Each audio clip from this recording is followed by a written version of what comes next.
عايزين نعمل الصورة. هنعمل الصورة ازاي؟ تعالى، انا هوريكم يعني حاجة بعدين حاجة. نروح على حاجة اسمها رانوي.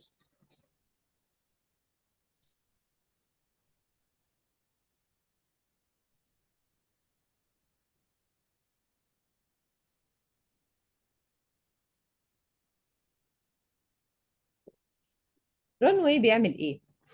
بيعمل جنريت للايمج للصورة او دلوقتي للفيديو. طيب تعالى، احنا عايزين، فين التكست بتاعنا؟ التكست بتاعنا اهو. ودي كده البرومبت بتاع التكست اللي كتبه لنا صديقنا جي بي تي. نيجي هنا نكتب له البرومبت ده. لو انا عايز مثلا بعمل ستوري او الفيديو اكتر من مشهد، فعايز المشاهد كلها تبقى شبه بعض، باجي من هنا بعمل له ابلود لصوره مناسبه او قريبه، او مثلا الصوره بتاعت اللقطه اللي قبلها، الصوره بتاعت اللقطه اللي بعدها، بالصوره ليها علاقه بالموضوع. ليه؟ عشان يديني نفس الروح ونفس الاليمنتس ونفس الجو العام. ما عنديش، هبدا اختار الستايل بتاعي من هنا. تعالى مثلا هنختار ايه، في حاجه اسمها 16 ل 9، اضغط عليها كده. ده ايه؟ ده مقاس الصورة اللي الصور. هتطلع لي. انا عايز صورة بالطول ولا بالعرض ولا مربعة ولا مقاسها ايه بالظبط، عشان هستخدمها على اي بلاتفورم. فاحنا هنا اخترناها بالعرض 16 ل 9، فطلعت له بالشكل ده. ده الشخص الجميل اللي احنا هنستخدمه عشان نحركه بعد شوية ونخليه يتكلم وينطق الجملتين اللي هو المفروض يقولها. حلو. فاستاذنك اعمل لنا سيف للصورة دي. طيب ممكن اوريكم تول تانية انا حبيتها جدا جدا جدا مؤخرا. بس للاسف التول دي مش بتفتح هنا في مصر، بتفتح في ماما امريكا. فاي تول ما لازم في بتفتح، بي ان بقى. بنعمل ايه؟ بنستخدم في بي ان. فاكرين اتكلمنا على موضوع الفي بي ان ده قبل كده؟ ماشي. حلو جدا. فاكرين الفي بي ان اللي احنا عملناه هنا؟ طيب فاكرين الفي بي ان بنفتحه ازاي وبنعمل ايه بالظبط؟ من اكستنشن. ضفناه المره اللي فاتت as a extension وبدانا نتعامل. هضغط هنا عشان بس افتح في بي ان. الفي بي ان ده عشان يقول للانترنت ويقول لكل المواقع انه الاي بي بتاعي مكاني ما بقاش في مصر، مكاني النهارده في فرنسا. بعد ما فتحت الفي بي ان هروح لموقع اسمه ايمج اف اكس. ايمج اف اكس هو واحد من التولز اللي نزلت مؤخرا، نازله من جوجل. ده كده شكل التول.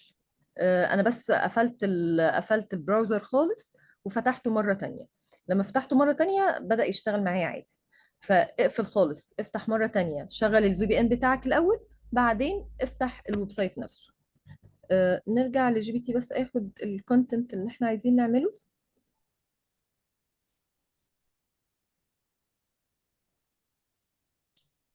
احنا كنا عايزين كرييت الصورة دي، فهاجي هنا اكتب له الكونتنت بتاعي وهقول له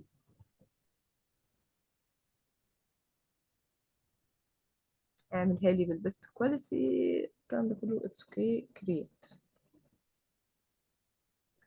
طيب اداني نفس الكاركتر باشكال مختلفه، بنفس الوصف اللي انا وصفته بالظبط باشكال مختلفه. هاخد الصوره دي، انا عايزه اكمل الشخص ده يكمل معايا. حلو. هاخد الصوره دي واروح لصديقنا الصدوق شات جي بي تي. هقول له خد الصوره دي. طيب انا هنا بعمل ايه؟ انا هنا رفعت له نفس الصوره اللي انا هشتغل عليها، وقلت له اكتب لي برومبت ريليتد باللقطه اللي بعدها. اللقطه اللي بعدها خليها وهو واقف جنب سرير جوه العياده الجديده بتاعته. فهيكتب لي البرومبت ده. ما باخدهوش كوبي بيست، بقراه بشوف لو في حاجه انا محتاجه اديت فيها. قبل ما اخرج من هنا هو مش بيسيف، فقبل ما اخرج بسيف كل اللقطات اللي انا عايزها. أم، خليني هجنريت الاول.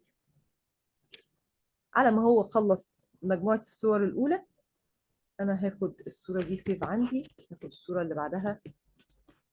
خدتوا بالكم ان الملامح تقريبا متشابهه جدا؟ قريبة اه. هاخد بقى اقرب صوره كملامح.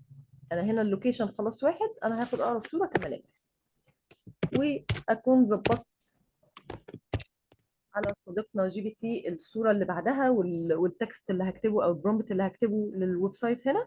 على ما ده يخلص اكون انا عملت ده، فايه تلاقوا الامور بتخلص اسرع. مش هقعد بقى قدام كل تول استناها نص ساعة انها تشتغل وتطلع لي الحاجة اللي انا عايزاها. لو سألتني على مواقع تعمل تكست تو فوتو، هقول لك كل المواقع دي لطيفة جدا. من المواقع اللطيفة برضو اللي مشهورة قوي ليوناردو.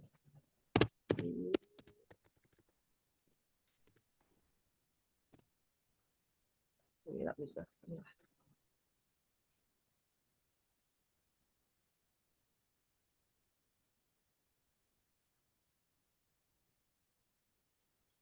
لا أعتقد.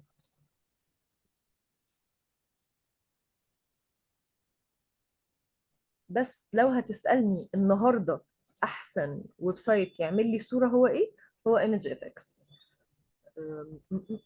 احنا ممكن بقى نقفل الفي بي ان بما ان احنا خلصنا. بس حابة برضو افرجكم على ليوناردو، ويمكن تحتاج ده يمكن تحتاج ده،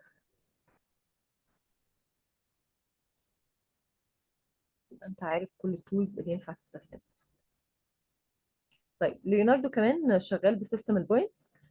من البوينتس بتاعته اقدر يعني اتعامل واعمل الصور بتاعتي. هنا بيعمل ايه؟ بيعمل لي صور، بيعمل لي فيديو، بيعمل لي بعض الكانفاس اللي هي الخطوط والاشكال وهكذا. ممكن يظبط لي صورة، مثلا صورة شايفين بلور شوية فبدأ يعملها لي اب سكيلينج، يعملها لي كواليتي احسن. يعني بيعمل شوية تفاصيل لطيفة جدا. شوف التفصيلة اللي انت عايزها. لا انا عايزة اعمل حاجة كاستمايز، يبقى هروح على ايمج على طول وابدأ اكتب له البرومبت اللي يعمل لي الصورة بتاعتي. هكتبها له هنا، ومن على المجموعة اللي على الشمال دي ببدأ اختار الموديل اللي بشتغل بيه.